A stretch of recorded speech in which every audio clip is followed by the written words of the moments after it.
The Odyssey by Homer, translated by Samuel Butler, Book 18. Now there came a certain common tramp who used to go begging all over the city of Ithaca, and was notorious as an incorrigible glutton and drunkard. This man had no strength nor stay in him, but he was a great hulking fellow to look at. His real name, the one his mother gave him, was Arneus, but the young men of the place called him Irus, because he used to run errands for anyone who would send him. As soon as he came, he began to insult Ulysses, and to try and drive him out of his own house. "Be off, old man," he cried, "from the doorway, or you shall be dragged out neck and heels. Do you not see that they are all giving me the wink, and wanting me to turn you out by force? Only I do not like to do so. Get up, then, and go of yourself, or we shall come to blows." Ulysses frowned on him and said, "My friend, I do you no manner of harm. People give you a great deal, but I am not jealous. There is room enough in this doorway for the pair of us, and you need not grudge me things that are not yours to give. You seem to be just such another tramp as myself, but perhaps the gods will give us better luck by and by. Do not, however, talk too much about fighting, or you will incense me, and old though I am, I shall cover your mouth and chest with blood. I shall have more peace tomorrow if I do, for you will not come to the house of Ulysses any more." Irus was very angry, and answered, "You filthy glutton, you run on trippingly like an old fish-fag. I have a good mind to lay both hands about you and knock your teeth out of your head, like so many boars' tusks. Get ready, therefore, and let these people here stand by and look on. You will never be able to fight one who is so much younger than yourself." Thus roundly did they rate one another on the smooth pavement in front of the doorway, and when Antinous saw what was going on, he laughed heartily, and said to the others, "This is the finest sport that you ever saw. Heaven never yet sent anything like it into this house. The stranger and Irus have quarrelled, and are going to fight. Let us set them on to do so at once." The suitors all came up laughing, and gathered round the two ragged tramps. "Listen to me," said Antinous. "There are some goats' paunches down at the fire, which we have filled with blood and fat, and set aside for supper. He who is victorious, and proves himself to be the better man, shall have his pick of the lot. He shall be free of our table, and we will not allow any other beggar about the house at all." The others all agreed, but Ulysses, to throw them off the scent, said, "Sirs, an old man like myself, worn out with suffering, cannot hold his own against a young one. But my irrepressible belly urges me on, though I know it can only end in my getting a drubbing. You must swear, however, that none of you will give me a foul blow to favour Irus, and secure him the victory." They swore as he told them, and when they had completed their oath, Telemachus put in a word and said, "Stranger, if you have a mind to settle with this fellow, you need not be afraid of any one here. Whoever strikes you will have to fight more than one. I am host, and the other chiefs, Antinous and Eurymachus, both of them men of understanding, are of the same mind as I am." Every one assented, and Ulysses girded his old rags about his loins, thus baring his stalwart thighs, his broad chest and shoulders, and his mighty arms. But Minerva came up to him and made his limbs even stronger still. The suitors were beyond measure astonished, and one would turn towards his neighbour, saying, "This stranger has brought such a thigh out of his old rags that there will soon be nothing left of Irus."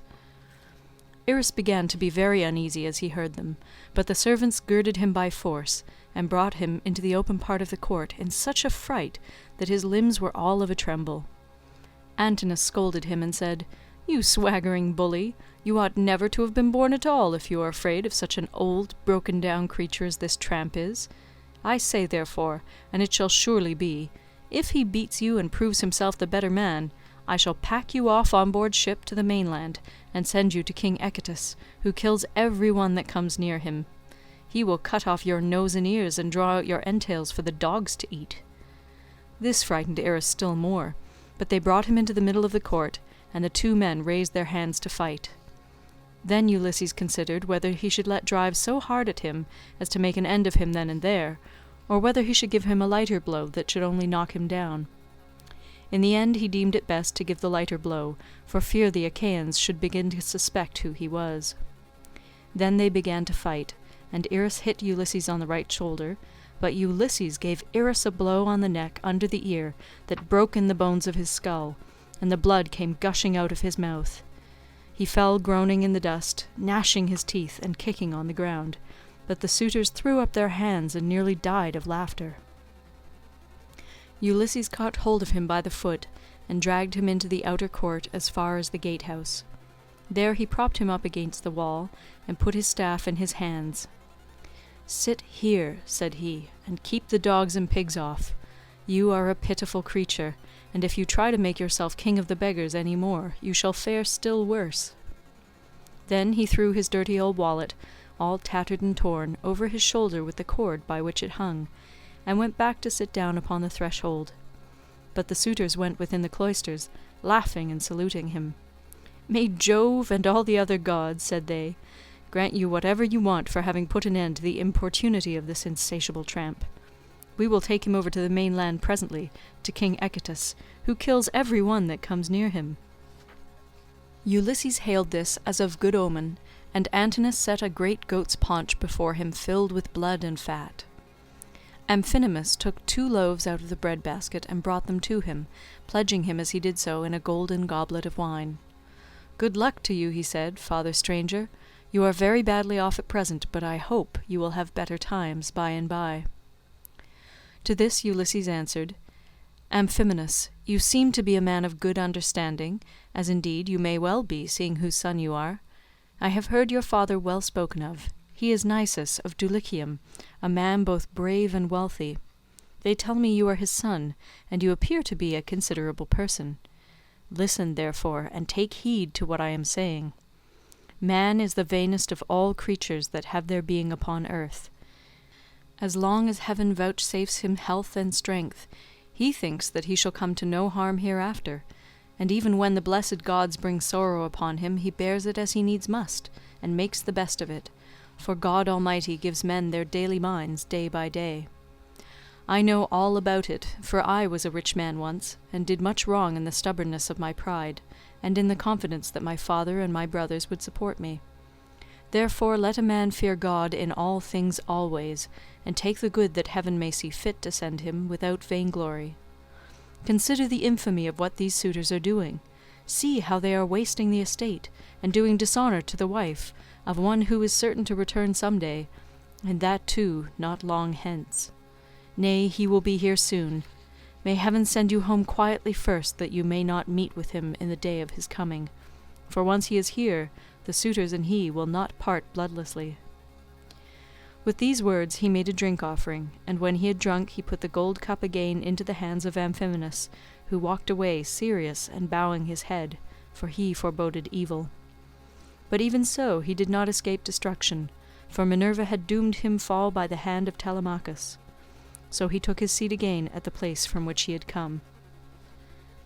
Then Minerva put it into the mind of Penelope to show herself to the suitors, that she might make them still more enamoured of her, and win still further honour from her son and husband. So she feigned a mocking laugh, and said, "Eurynome, I have changed my mind, and have a fancy to show myself to the suitors, although I detest them. I should like also to give my son a hint that he had better not have anything more to do with them. They speak fairly enough, but they mean mischief." "My dear child," answered Eurynome, "all that you have said is true. Go and tell your son about it, but first wash yourself and anoint your face. Do not go about with your cheeks all covered with tears. It is not right that you should grieve so incessantly, for Telemachus, whom you have always prayed that you might live to see with a beard, is already grown up." "I know, Eurynome," replied Penelope, "that you mean well, but do not try and persuade me to wash and to anoint myself, for heaven robbed me of all my beauty on the day my husband sailed. Nevertheless, tell Autonoe and Hippodamia that I want them. They must be with me when I am in the cloister. I am not going among the men alone. It would not be proper for me to do so." On this the old woman went out of the room to bid the maids go to their mistress. In the meantime Minerva bethought her of another matter, and sent Penelope off into a sweet slumber. So she lay down on her couch, and her limbs became heavy with sleep. Then the goddess shed grace and beauty over her, that all the Achaeans might admire her. She washed her face with the ambrosial loveliness that Venus wears when she goes dancing with the Graces. She made her taller and of a more commanding figure, while as for her complexion it was whiter than sawn ivory. When Minerva had done all this, she went away, whereon the maids came in from the women's room and woke Penelope with the sound of their talking. "Oh, what an exquisitely delicious sleep I have been having," said she, as she passed her hands over her face. "In spite of all my misery. I wish Diana would let me die so sweetly now, at this very moment, that I might no longer waste in despair for the loss of my dear husband, who possessed every kind of good quality, and was the most distinguished man among the Achaeans." With these words she came down from her upper room, not alone, but attended by 2 of her maidens, and when she reached the suitors, she stood by one of the bearing posts supporting the roof of the cloister, holding a veil before her face, and with a staid maid servant on either side of her. As they beheld her, the suitors were so overpowered, and became so desperately enamoured of her, that each one prayed he might win her for his own bedfellow. "Telemachus," said she, addressing her son, "I fear you are no longer so discreet and well conducted as you used to be. When you were younger you had a greater sense of propriety. Now, however, that you are grown up, though a stranger to look at you would take you for the son of a well-to-do father, as far as size and good looks go, your conduct is by no means what it should be. What is all this disturbance that has been going on, and how came you to allow a stranger to be so disgracefully ill-treated? What would have happened if he had suffered serious injury while a suppliant in our house? Surely this would have been very discreditable to you." "I am not surprised, my dear mother, at your displeasure," replied Telemachus. "I understand all about it, and know when things are not as they should be, which I could not do when I was younger. I cannot, however, behave with perfect propriety at all times. First one and then another of these wicked people here keeps driving me out of my mind, and I have no one to stand by me. After all, however, this fight between Eris and the stranger did not turn out as the suitors meant it to do, for the stranger got the best of it. I wish Father Jove, Minerva, and Apollo would break the neck of every one of these wooers of yours, some inside the house and some out, and I wish they might all be as limp as Eris is over yonder, in the gate of the outer court. See how he nods his head like a drunken man. He has had such a thrashing that he cannot stand on his feet, nor get back to his home, wherever that may be, for he has no strength left in him." Thus did they converse. Eurymachus then came up and said, "Queen Penelope, daughter of Icarius, if all the Achaeans in Aeasia and Argos could see you at this moment, you would have still more suitors in your house by tomorrow morning, for you are the most admirable woman in the whole world, both as regards personal beauty and strength of understanding." To this Penelope replied, "Eurymachus, heaven robbed me of all my beauty, whether of face or figure, when the Argives set sail for Troy, and my dear husband with them. If he were to return and look after my affairs, I should both be more respected and show a better presence to the world. As it is, I am oppressed with care, and with the afflictions which heaven has seen fit to heap upon me. My husband foresaw it all, and when he was leaving home he took my right wrist in his hand. 'Wife,' he said, 'we shall not all of us come home safe from Troy, for the Trojans fight well both with bow and spear. They are excellent also at fighting from chariots, and nothing decides the issue of a fight sooner than this. I know not, therefore, whether heaven will send me back to you, or whether I may not fall over there at Troy. In the meantime do you look after things here. Take care of my father and mother as at present, and even more so during my absence, but when you see our son growing a beard, then marry whom you will, and leave this your present home.' This is what he said, and now it is all coming true. A night will come when I shall have to yield myself to a marriage which I detest, for Jove has taken from me all hope of happiness. This further grief, moreover, cuts me to the very heart. You suitors are not wooing me after the custom of my country. When men are courting a woman who they think will be a good wife to them, and who is of noble birth, and when they are each trying to win her for himself, they usually bring oxen and sheep to feast the friends of the lady, and they make her magnificent presents, instead of eating up other people's property without paying for it." This was what she said, and Ulysses was glad when he heard her trying to get presents out of the suitors, and flattering them with fair words, which he knew she did not mean. Then Antinous said, "Queen Penelope, daughter of Icarius, Take as many presents as you please from any one who will give them to you. It is not well to refuse a present. But we will not go about our business, nor stir from where we are, till you have married the best man among us, whoever he may be." The others applauded what Antinous had said, and each one sent his servant to bring his present. Antinous' man returned with a large and lovely dress, most exquisitely embroidered. It had 12 beautifully made brooch pins of pure gold with which to fasten it. Eurymachus immediately brought her a magnificent chain of gold and amber beads that gleamed like sunlight.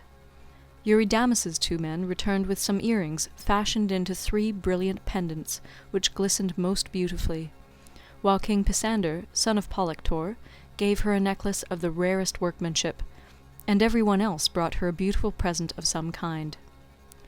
Then the queen went back to her room upstairs, and her maids brought the presents after her. Meanwhile the suitors took to singing and dancing, and stayed till evening came. They danced and sang till it grew dark. Then they brought in 3 braziers to give light, and piled them up with chopped firewood very old and dry, and they lit torches from them, which the maids held up in turn and turn about. Then Ulysses said, "Maids, servants of Ulysses, who has so long been absent, go to the queen inside the house. Sit with her and amuse her, or spin and pick wool. I will hold the light for all these people. They may stay till morning, but shall not beat me, for I can stand a great deal." The maids looked at one another and laughed, while pretty Melantho began to gibe at him contemptuously. She was daughter to Dolius, but had been brought up by Penelope, who used to give her toys to play with, and looked after her when she was a child. But in spite of all this, she showed no consideration for the sorrows of her mistress, and used to misconduct herself with Eurymachus, with whom she was in love. "Poor wretch," said she, "are you gone clean out of your mind? Go and sleep in some smithy or place of public gossips, instead of chattering here. Are you not ashamed of opening your mouth before your betters? So many of them too. Has the wine been getting into your head, or do you always babble in this way? You seem to have lost your wits because you beat the tramp Irus. Take care that a better man than he does not come and cudgel you about the head till he pack you bleeding out of the house." "Vixen," replied Ulysses, scowling at her, "I will go and tell Telemachus what you have been saying, and he will have you torn limb from limb." With these words he scared the women, and they went off into the body of the house. They trembled all over, for they thought he would do as he said. But Ulysses took his stand near the burning braziers, holding up torches and looking at the people, brooding the while on things that should surely come to pass. But Minerva would not let the suitors for one moment cease their insolence, for she wanted Ulysses to become even more bitter against them. She therefore sent Eurymachus, son of Polybus, on to gibe at him, which made the others laugh. "Listen to me," said he, "you suitors of Queen Penelope, that I may speak even as I am minded. It is not for nothing that this man has come to the house of Ulysses. I believe the light has not been coming from the torches, but from his own head, for his hair is all gone, every bit of it." Then, turning to Ulysses, he said, "Stranger, will you work as a servant if I send you to the wolds and see that you are well paid? Can you build a stone fence or plant trees? I will have you fed all the year round, and will find you in shoes and clothing. Will you go then? Not you, for you have got into bad ways and do not want to work. You had rather fill your belly by going round the country begging." "Eurymachus," answered Ulysses, "if you and I were to work one against the other in early summer when the days are at their longest, give me a good scythe, and take another yourself, and let us see which will fast the longer or mow the stronger, from dawn till dark, when the mowing grass is about. Or if you will plough against me, let us each take a yoke of tawny oxen, well mated and of great strength and endurance. Turn me into a 4-acre field, and see whether you or I can drive the straighter furrow. If again war were to break out this day, give me a shield and a couple of spears and a helmet fitting well upon my temples. You would find me foremost in the fray, and would cease your jibes about my belly. You are insolent and cruel, and think yourself a great man because you live in a little world, and that a bad one. If Ulysses comes to his own again, the doors of his house are wide, but you will find them narrow when you try to fly through them. Eurymachus was furious at all this. He scowled at him and cried, "You wretch! I will soon pay you out for daring to say such things to me, and in public too. Has the wine been getting into your head, or do you always babble in this way? You seem to have lost your wits because you beat the tramp Eris." With this he caught hold of a footstool, but Ulysses sought protection at the knees of Amphinomus of Dulichium, for he was afraid. The stool hit the cupbearer on his right hand and knocked him down. The man fell with a cry flat on his back, and his wine jug fell ringing to the ground. The suitors in the covered cloister were now in an uproar, and one would turn towards his neighbour, saying, "I wish the stranger had gone somewhere else. Bad luck to hide, for all the trouble he gives us. We cannot permit such disturbance about a beggar. If such ill counsels are to prevail, we shall have no more pleasure at our banquet." On this Telemachus came forward and said, "Sirs, are you mad? Can you not carry your meat and your liquor decently? Some evil spirit has possessed you. I do not wish to drive any of you away, but you have had your suppers, and the sooner you all go home to bed, the better." The suitors bit their lips and marvelled at the boldness of his speech, but Amphinomus the son of Nisus, who was son to Aretius, said, "Do not let us take offence. It is reasonable, so let us make no answer. Neither let us do violence to the stranger, nor to any of Ulysses' servants. Let the cupbearer go round with the drink offerings, that we may make them and go home to our rest. As for the stranger, let us leave Telemachus to deal with him, for it is to his house that he has come." Thus did he speak, and his saying pleased them well, so Mulius of Dulichium, servant to Amphinomus, mixed them a bowl of wine and water, and handed it round to each of them man by man, whereon they made their drink offerings to the blessed gods. Then, when they had made their drink offerings, and had drunk each one as he was minded, they took their several ways each of them to his own abode. End of Book 18.